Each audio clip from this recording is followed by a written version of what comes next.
Pan Indian సినిమాలకు నైజాం అడ్డాగా మారుతోందా? మరి ముఖ్యంగా తెలంగాణలో ఉన్న టికెట్ రేట్లు కలెక్షన్లు పెరగడానికి హెల్ప్ చేస్తున్నాయా? సినిమా టాక్ తో పని లేకుండా వసూళ్ల వర్షం కురవడానికి కారణం ఏంటి? బాహుబలి నుంచి నేటి దేవర వరకు అన్నీ రఫ్ఫాడించాయి నైజాం గడ్డపై. మరి వాటి కలెక్షన్ డీటెయిల్స్ ఏంటి? ఇదే ఇవాల్టి ఎక్స్క్లూజివ్ స్టోరీ. ఒకప్పుడు రీజనల్ సినిమాగా ఉన్న తెలుగు ఇండస్ట్రీ ఇప్పుడు పాన్ ఇండియాకు కేర్ ఆఫ్ అడ్రస్ అయిపోయింది. మన దగ్గర నుంచి వెళ్లిన బాహుబలి, RRR, పుష్ప, సలార్, కల్కి మిగిలిన ఇండస్ట్రీలను కబ్జా చేశాయి. ఈ సినిమాలన్నిటిలోనూ ఓ కామన్ పాయింట్ ఉంది, అదే నైజాం కలెక్షన్స్. పాన్ ఇండియన్ సినిమాలకు అడ్డాగా మారిపోయింది నైజాం గడ్డ. తాజాగా దేవర సినిమాని తీసుకోండి. ఫస్ట్ డే నైజాం లో చాలా రికార్డులు కదిలిస్తున్నాడు దేవర. తొలి రోజే 15 కోట్ల మార్క్ టచ్ చేసేలా ఉన్నాడు. ఎన్టీఆర్ క్రేజ్ కు పాన్ ఇండియన్ ఇమేజ్ బాగా యూజ్ అయింది. అదే దేవరకు బాగా హెల్ప్ అవుతుంది. ఈ దూకుడుకు బీజం బాహుబలి నుంచి పడింది.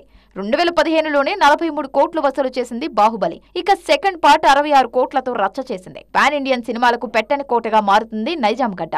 2 ఏళ్ల కింద RRR నైజాంలోనే 100 కోట్ల మార్క్ షేర్ వసూలు చేసింది. ఇక నెగిటివ్ టాక్ తో ఓపెన్ అయినా నైజాంలో పుష్ప 40 కోట్లు వసూలు చేసింది. ప్రభాస్ అయితే నైజాం నవాబ్ అయిపోయారు. సాహు 30 కోట్లు వసూలు చేస్తే ఆది పురుష్ 38 కోట్లు, సలార్ 72 కోట్లు, కల్కి 93 కోట్లు షేర్ కొల్లగొట్టాయి. నైజాంలో పాన్ ఇండియన్ సినిమాలు ఇంతగా వసూలు చేయడానికి టికెట్ రేట్లు ప్రధాన కారణం. మల్టీప్లెక్స్ లో 295 రూపాయలుండే టికెట్ ప్రభుత్వ అనుమతితో 400 నుంచి 450 రూపాయలు అవుతుంది.